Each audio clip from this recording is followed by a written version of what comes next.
Okay, part two of this sort of Odin of this sort of alpha update for Odin's Conquest here.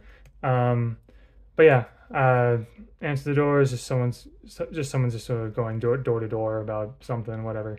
But yeah, let's see, what was I talking about before? Oh yeah, yeah, I want to keep this game simple, but also like fun, just something easy to pick up and play and everything. And yeah, so I'm focusing um, on just the characters and locations in Brawlhalla and Brawlhalla lore, right? I feel like just starting with that, and if that's a good, and if everything's good there, then there's no need to add anything, right? Um, it's a little bit rough down there too. Sometimes rough edges can make it harder to put inside of a card sleeve as well. So that's also why I'm sort of trimming it a bit there. Let's see, what other questions were there? Oh yeah, so there were, understandably so. There were people when people hear like the phrase Brawlhalla card game, they might think of like a Brawlhalla trading card game or something like that, or maybe they might equate it to like what if there was a card game that was like Pokemon or Yu-Gi-Oh or something, but Brawlhalla, right?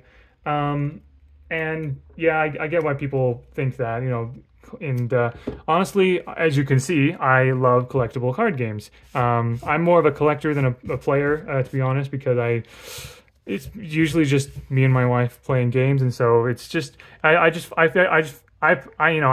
a lot. I find a lot of joy and fun in opening card packs for Pokemon, Digimon, and stuff. Mostly Pokemon, a little bit of Digimon with the classic collection there. Um, a little bit of Magic, not that much. But anyway, like I get it. Like one of the reasons why I wanted to make a Brawlhalla card game was because I love card games. And I like collecting and things like that, right? And I was especially inspired by, of course, Marvel Snap, which does have a bit of a collection aspect to it as well. There aren't that many cards in Marvel Snap, probably only like a couple hundred, as opposed to like thousands in most other card games, or like many hundreds or thousands in it, or many hundreds or thousands in other card games. Um, but there still is a bit of a collection aspect to it because there are different ways you can sort of like there are different card variants, different ways for the cards to look like different, like you can upgrade the cards, have them go 3D and things like that in the game. So even something like Marvel Snap has a sort of collection aspect to it. So I get it. However, one thing about collectible card games is that one of the reasons why collectible is such a big part of it is that's part of how the game is monetized, right? Collectible card games tend to be sold in booster packs or in other things like there's a randomization to collecting cards, and there's like some very rare cards you only get every so often, and there is definitely a bit of joy and fun to be had for like trying to chase certain rare cards and things like that. But the thing is, again, this whole Brawlhalla card game is a fan project. And honestly, Blue Mammoth Games, the devs are very generous when it comes to fan works about Brawlhalla. They're happy to let anyone make, as far as I know, they're happy to let anyone make fan art. I made a whole freaking like audio drama, a fan made audio drama with a lot of people like a few years ago. Fan fiction, all kinds of things. People are even the devs even allow people to make mods for the game under certain parameters, right? Under certain guidelines. Like you can't mod the default skins. You have to mod over paid skins and whatever, right? And a few other things like that. So Blue Mammoth Games is very generous when it comes to fan works like this. But a big part of, but a big thing, but a big thing about FanWorks is not making a profit. Now I know that there are some fan artists out there who like, they can get paid. They might get paid for commissions or something like that, right? But by and large, I mean, I'm not a fan artist. I don't know exactly how everything works exactly. I don't know all the nitty gritty details about all those kinds of things. But suffice it to say, um, by and large, fan art is made because people want to make fan art. This game is being made because I want to make a game. And I can't and like people make YouTube videos and Twitch streams on Brawlhalla, and those are monetized as well and stuff. But uh, sorry, I'm kind of talking around a bit here. Basically, I'm trying to avoid making a profit on this at all. I'm making this available for anyone to play if they want to print the files and make the cards themselves, or if they want to play digitally. There's a way to do that through Tabletop Simulator. This is available to everybody, and because I just think it's fun. There's not a collectible aspect to this. There's no booster packs. There's no card rarities. So it's not really a trading card game. It's not really a trading card game or a collectible card game. I would compare this more like a board game. Basically, you know, because even a board game that's like just a card, even a board game that is a card game, like a tabletop card game, has all the components with it. It has like all the tokens, all the dice, all the cards you need to play, and that's it. It's just a complete package. You know, like older video games, right? No no DLC, no booster packs, no nothing, right? That's what this game is all about. That's the model for this game. So I'm not really planning on any like, you know, Kickstarter or like crowdfunding or anything like that, because there's no plan for any kind of profit. This is just like everything else I do in the Brawlhalla community. This is purely a labor of love and passion, and because I think it's fun, and it's something that has never really been done before to this scale. I know of at least one other. I know some other people have. I know I'm not the only one to, you know, think of a Brawlhalla card game, and there actually is. I'm aware of at least one other Brawlhalla card game that has been made by a guy named Roxtricity. The card game that he made actually does involve like, you know, podiums and gadgets and you know, weapons and things like that. He kind of it's kind of like a sort of like a battle Uno sort of a thing, where you have hit points and you've like the way the game plays is similar to Uno, but there's other sort of mechanics to it and stuff. I actually made a tabletop simulator for that as well. It's just called Brawlhalla Card Game by Roxtricity. I'll put a link in the description for that one as well. I made that tabletop simulator mod with Roxtricity's permission, because he's been wanting to put it on tabletop simulator, but he hasn't he just never got around to it, and he was happy to let me do it. So I've given all credit to him for the game, for the card, or the design and everything, and whatever. So I'm aware that card game, like that fan made card game, exists, and that's another thing where it's just all a complete package, right? There's a lot of little bits of like paper dust that gets left around when you do something like this. But yeah, that's so yeah, this is, you know, as much as I love collectible card games, obviously, as you can see, as much as I love opening booster packs and things, and as much fun as it might be to do something like that for, you know, a game that I love, that's not what I'm going for with this card game. I'm going for easy to learn, easy to just pick up and play at a LAN or something, and just having fun with the characters and the mechanics being inspired by their lore a little bit, right? Like I was saying in the previous video, you know, Marvel Snap is very much like uses a lot of lore for their card design, and like for example, Val here, on reveal, lock this location. No more cards can be placed or moved to or from here. If you're familiar with Marvel Snap, this is Professor X. But the reason why I chose this for Val specifically is in Val's lore, she basically becomes like the leader of all the like big mega corporations, right? Like everything eventually reports back to her, and everyone's like, oh, I guess she's in charge now, basically. And so I felt like this effect was fitting for Val, because, you know, she's she can like lock things in place as she wants. Like she has complete control, and everything is just like frozen because of her. And so I have also made some like unique card designs as well. Like there's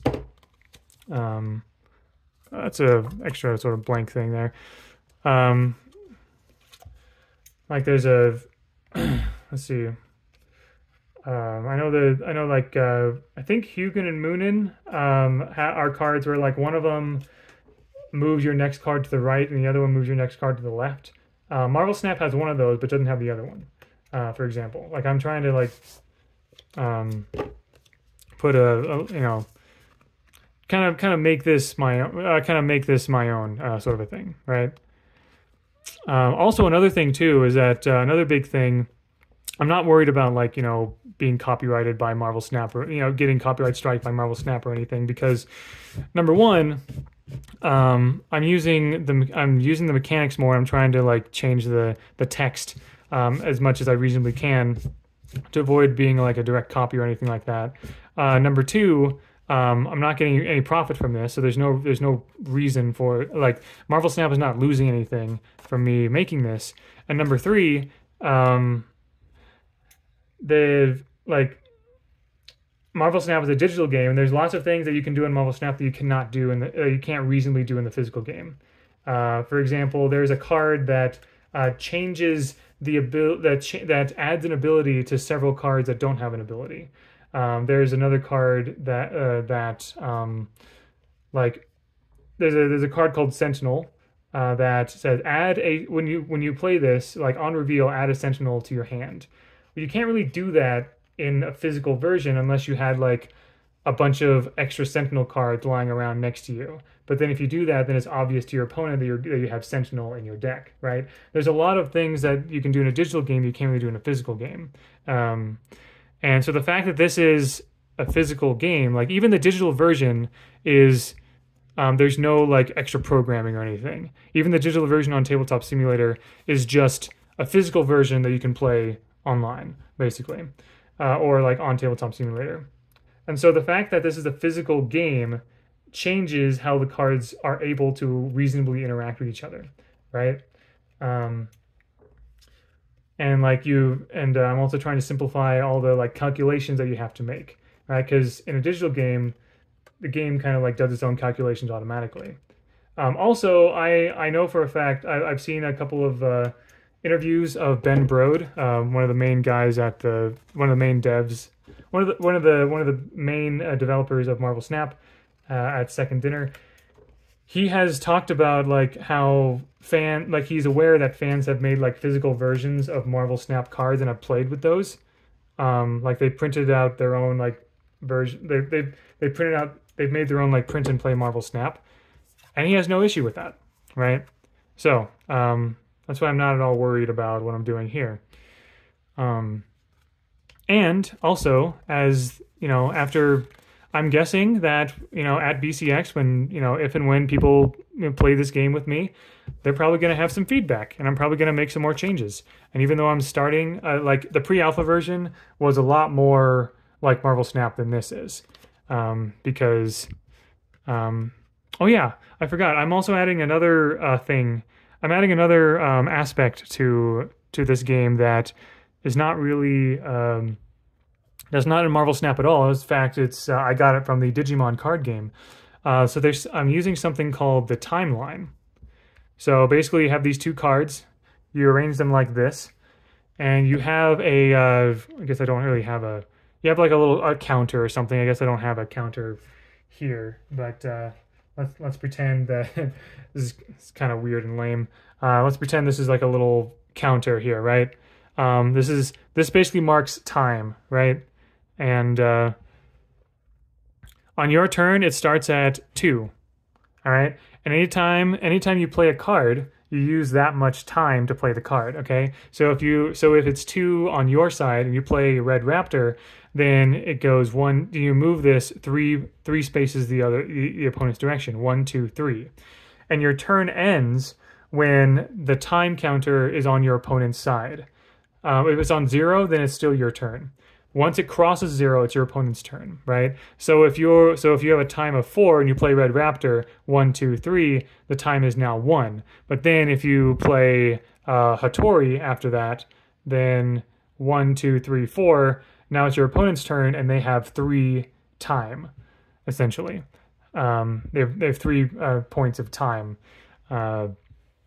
That's how the back and forth is going to go. That's not in Marvel Snap at all. I really like so in Digimon it's like they call it a memory gauge, but in here I'm calling it the timeline, kind of a thing, right? And so there's a strategic aspect of like you can technically play as many cards as you want. Like you can even play huge cards like this pretty early on. Like even if you had only 1 time, you could still play Ragnir and reap the benefits of playing Ragnir. But then your opponent would have 5 time on their turn, giving them a lot more space to play cards before it's your turn again. So that's something to think about as well. Also, I will say if the time is at 0, you can't play Ragnir because there's not enough time. That like 5 is the highest that it can go, right? So even larger cards, like there's still this aspect of like there's still limitations that's placed on you for larger card when you're trying to play like larger, like more powerful cards, right? And I think that's a really cool mechanic, and I wanted to see if that would work in this card game, right? I'll hopefully make another video sometime of like maybe me and my wife playing this game to kind of show how it all works, like playing it and everything.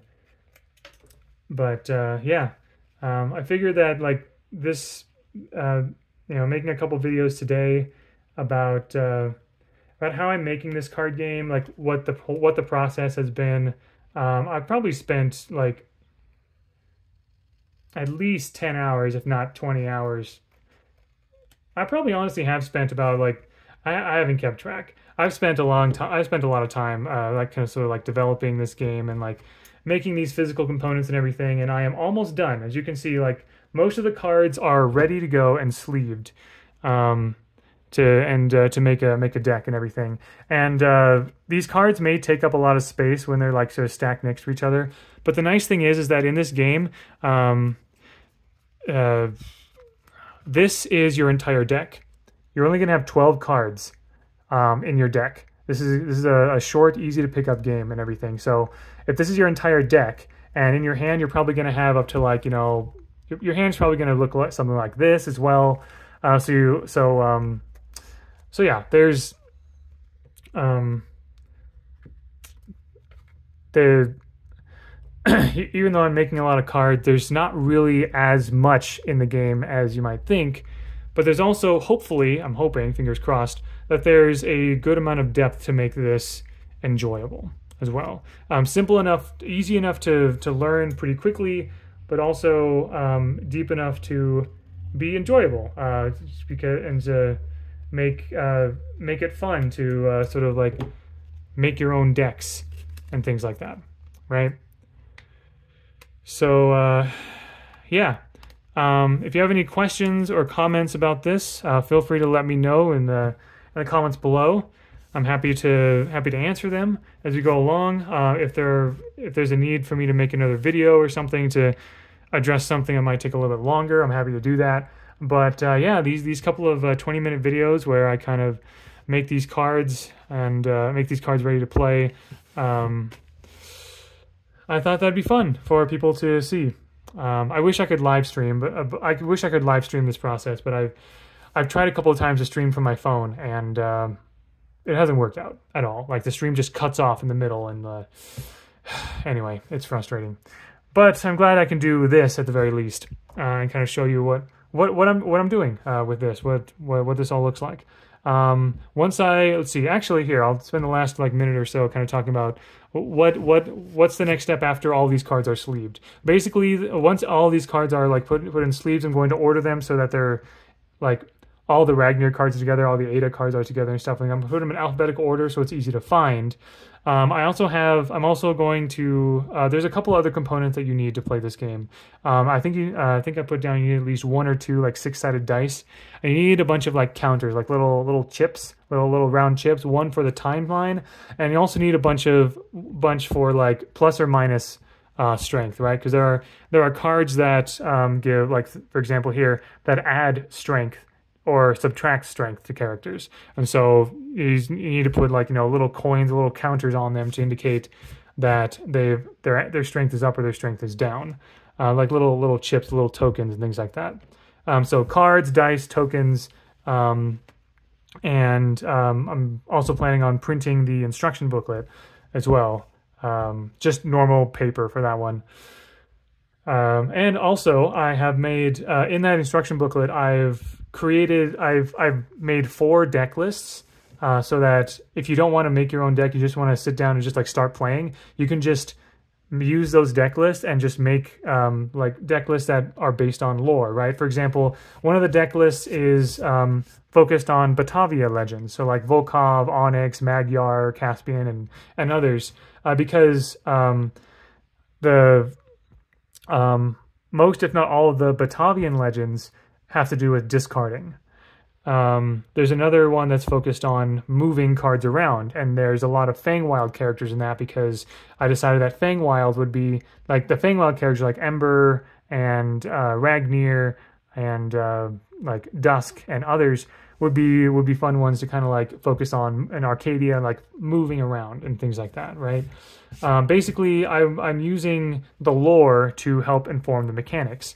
For example, Sir Roland here, on reveal, if your opponent plays a card here on their next turn, +2 strength. So Sir Roland is one of the members of the Order of the Exalted Lion. And so Diana and Isaiah and Jala all have similar abilities as well. And Mordex is a character that like flip flops around because he's a traitor, like flips from your side to the other and vice versa. All kinds of really fun things that I'm honestly very proud of. So yeah, feel free to chat in the comments. Reach out to me on X, Twitter, and everything. And but yeah, things are going great, and I'm excited for BCX next week.